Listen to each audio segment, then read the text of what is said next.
뱀띠는 12띠 중 6번째 띠로 4년생을 가리킨다. 오행으로는 사화, 음양으로는 음에 해당한다. 불교에서 12지신 중 4년생의 수호신으로 세상에 내려오신 보살님은 관자재보살이다. 관자재보살은 시간과 공간을 넘어 자유자재로 중생의 고통을 관찰하여 중생들을 고통으로부터 지켜주는 대자대비의 보살이며 세상 모든 것을 자유롭게 보고 들을 수 있으며 어떤 일이나 할 수 있는 보살이다. 관자재보살은 천수경에서 십자재보살이라고 하는데 자재란 속박이나 장애가 없어 마음대로 되는 것을 말한다. 관자재보살이 할 수 있는 십자재를 해석해보면 다음과 같다. 첫 번째는 명자재다. 관자재보살은 수명을 자유자재로 마음대로 하실 수 있다. 두 번째는 심자재이다. 관자재보살은 스스로 마음을 통제할 수 있어 늘 평안하다. 세 번째는 제자재이다. 관자재보살은 재물이 자유자재로 풍요로워지기 때문에 재물에 대한 미련이 없는 분이다. 네 번째는 업자재이다. 우리는 과거에 스스로 지은 업으로부터 자유롭지 못하기 때문에 과거의 업에 따른 과보는 반드시 받고 있는데 관자재보살은 좋은 업을 많이 지어 과거의 업으로부터 자유로우며 과보를 받지 않는 분이다. 다섯 번째는 생자재이다. 관자재보살은 태어나고 싶은 장소와 시간에 태어나실 수 있다. 여섯 번째는 승혜자재이다. 관자재보살은 모르는 것이 없고 이해하지 못하는 것이 없다. 일곱 번째는 원자재이다. 관자재보살은 어떤 소원이든지 그 소원을 다 이룰 수 있다. 여덟 번째는 실력자재이다. 관자재보살은 자유자재로 신통력을 부릴 수 있다. 아홉 번째는 지자재이다. 관자재보살은 세상 만물의 실상을 보는 지혜가 있어 대자연의 원리를 깨달으신 분이다. 열 번째는 해자재이다. 관자재보살은 보이지 않는 세계까지도 꿰뚫어 알게 되어 무엇이든 할 수 있는 능력이 있다. 이처럼 관자재보살은 십자재의 경계에서 자재로우신 분이다. 관자재보살은 스스로 광명을 터득하고 학문을 닦는 성품을 지녔고 무지한 인간들을 일깨워 지혜의 등불을 밝혀주고 목매한 중생들을 가르쳐서 올바른 삶을 살도록 교육하는 보살이다. 관자재보살은 중생들의 능력과 성품에 맞게 교육하여 구제하시는 일을 담당하셨는데 중생의 근기가 복잡하고 다양하여 가르침에 어려움이 있고 또한 반드시 다 깨우칠 수도 없기 때문에 답답함이 있었다. 천차만별인 중생의 성품을 정확하게 파악하는 일은 더욱 어려웠기에 관자재보살은 복잡하고 오묘한 인간 세상에 내려와 모든 중생의 근기를 실제로 체험하고자 뱀신이 되어 문을 행하게 되었다. 뱀신인 사신장은 온갖 병고로 인해 고통받는 모든 중생들로 하여금 온전한 몸을 갖추고 지혜도 얻어 모든 것이 완전케 하려는 원을 가진 신으로 관자재보살의 화신이다. 불교에서 사신장은 인간 세계를 지키는 12신장 중 하나이다. 사신장은 모든 중생을 교화하며 관자재보살의 명호를 외우고 관자재보살의 가호를 빌면 모든 재앙이 소멸된다 하였다. 사신장은 이렇게 우리를 밤낮으로 지켜주는 수호신이다. 그래서 사신장은 종종 우리의 곁에 머물면서 우리에게 어떤 큰 변화가 생기게 되면 반드시 일정한 신호를 보내준다.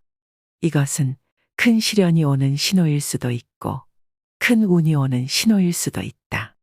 이렇게 인간이라면 누구나 평생 한 번은 아주 큰 운과 큰 시련이 오기 마련인데 하늘은 절대 인간을 땅에 내시면서 평생 고생만 하다가 생을 마감하게 두라 명하지 않으셨고 인간 세계를 지키는 12신장에게 그 임무를 주었다.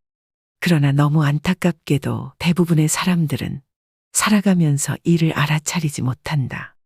지금 운이 들어오고 있는지 그 운을 어떻게 살려내야 하는지 모르기 때문에 운을 키우지 못한 채 운을 흘려보내게 되고 예상하여 피할 수 있는 시련도 준비 없이 맞닥뜨리다 보니 위기에 봉착하여 평생을 고생만 하며 사는 것이다. 그렇다.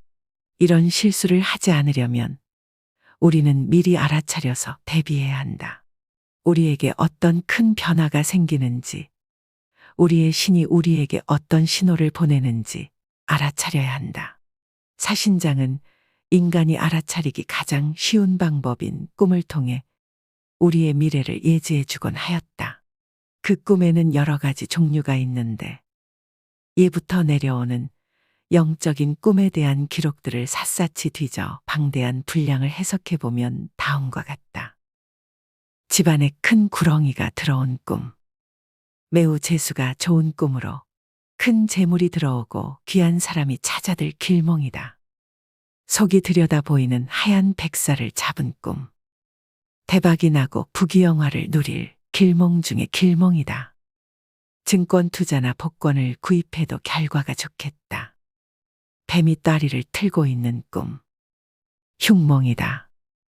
뱀이 다리를 틀고 있으면 직장에서 상사의 신임을 잃거나 주위 사람과 사이가 멀어질 징조이다. 또 교활하고 간사한 사람의 흉계에 빠져 피해를 입거나 남에게 미움을 받는 일이 생기게 된다. 맹독성 뱀에게 물려 죽음 직전까지 간 꿈. 재물을 얻을 길몽이다. 꿈속에서 괴로웠던 만큼 재물이 많이 쌓일 꿈이다. 큰 구렁이 주위에 작은 뱀이 우글거리던 꿈. 길몽이다. 권력을 쥐게 되어 주위의 사람들이 끊이지 않고 찾아올 것이다. 뱀에게 쫓기는 꿈. 흉몽이다. 남들의 비방이나 구설에 연관되거나 손재 또는 말썽이 발생하게 된다. 뱀이 자신을 물고 늘어지는 꿈. 길몽이다. 큰 고생하지 않고 많은 재물을 모으게 될 것이다. 뱀에게 물려 그 독을 짜내는 꿈. 길몽이다. 횡재수가 있다. 복권에 당첨될 가능성이 높다. 뱀이 산으로 기어 올라가는 꿈.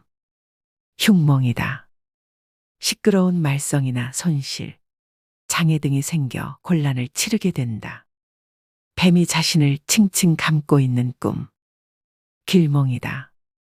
생각지도 않은 곳에서 돈이 생기며 다른 사람들로부터 신뢰와 존경을 한 몸에 받는다. 뱀을 때리거나 발로 밟는 꿈. 길몽이다. 추진 중인 일에 방해가 있었으나 일시에 해소되니 만족할 만한 좋은 결과가 있을 것이다. 뱀이 나무줄기처럼 길게 늘어져 있는 꿈. 흉몽이다. 뱀이 나무줄기 모양으로 늘어져 위장하고 있으면 음흉한 자의 꼬임에 넘어가 손해를 보게 된다는 것을 암시한다. 뱀을 칼로 베는 꿈. 길몽이다. 운수대통할 꿈이다. 하는 일마다 순조롭게 풀리니 만사가 형통하다. 특히 사업가라면 그 사업이 한 단계 더 도약하는 전기를 맞게 된다. 자신이 독사를 죽이는 꿈. 길몽이다. 그동안 고민해오던 문제들이 쉽게 해결될 징조이다. 어떤 경쟁에서 이기거나 추진해 오던 일이 좋은 결실을 맺게 된다. 특히 직장인은 자신의 능력을 발휘하여 승진하게 되고 사업가의 경우에는 아주 많은 이익을 남기게 된다. 검은 구렁이가 온 집안을 감고 있는 꿈. 흉몽이다. 재산상의 손실이 따르게 되고 실수로 사고를 저질러 구속되는 등 좋지 않은 일이 생기게 된다. 뱀을 잡아먹는 꿈. 길몽이다. 뱀을 날 것으로 먹었다면 자신에게 벅차고 힘들었던 일이 좋은 결과를 얻게 되고 만약 뱀을 토막내어 먹었다면 새로운 방대한 지식을 습득하게 되거나 자신이 몰랐던 중요한 정보를 누군가가 알려준다. 뱀이 물속에 있는 꿈. 길몽이다. 여러 마리의 뱀이 물속에 있으면 전혀 예상치 못했던 골동품이나 금은보화, 부동산이나 투자로 인해 많은 재물을 얻게 된다. 자신의 앞에 기어가던 뱀이 구멍으로 사라지던 꿈. 흉몽이다. 직장을 잃게 되거나 사업을 중단하게 될 징조이다. 뱀이 집안이나 방 안으로 들어오는 꿈. 길몽이다. 뱀이 집안으로 들어온다는 것은 가정에 경사스런 일이 생기거나 반가운 손님이 찾아온다는 징조이다. 또한 재물이 크게 불어나게 된다. 구렁이가 허물을 벗고 사라지는 꿈. 길몽이다. 지금까지의 과거는 모두 잊고 새로운 삶을 출발하게 된다. 백사가 자신의 앞에 나타난 꿈. 길몽이다. 많은 재물과 돈을 얻게 되어 부귀영화를 누리게 될 것이다. 뱀이 자신의 옷 속으로 들어오는 꿈. 길몽이다. 사업이 나날이 번창하여 금전적인 이익을 취하게 될 아주 좋은 꿈이다. 흉몽을 꿨을 때에는 매사에 신중하고 작은 일에도 조심성 있게 행동해야 하며, 길몽을 꿨을 때에는 지치고 힘들더라도 중도에 포기하지 않고 꾸준히 노력하면 반드시 대운이 찾아온다. 흉몽을 꾼 뒤 재액을 없애기 위해 또는 길몽을 꾼 뒤 대운을 받아들이기 위해 돌아오는 부처님 오신 날, 석가탄신일에 가까운 사찰에 들리게 될 때에는 관자재보살의 명호를 외우고 관자재보살의 가호를 빌며 기도를 드려보자. 그리하면 모든 재앙이 소멸하고 우리의 간절했던 소원은 꼭 이루어질 것이다.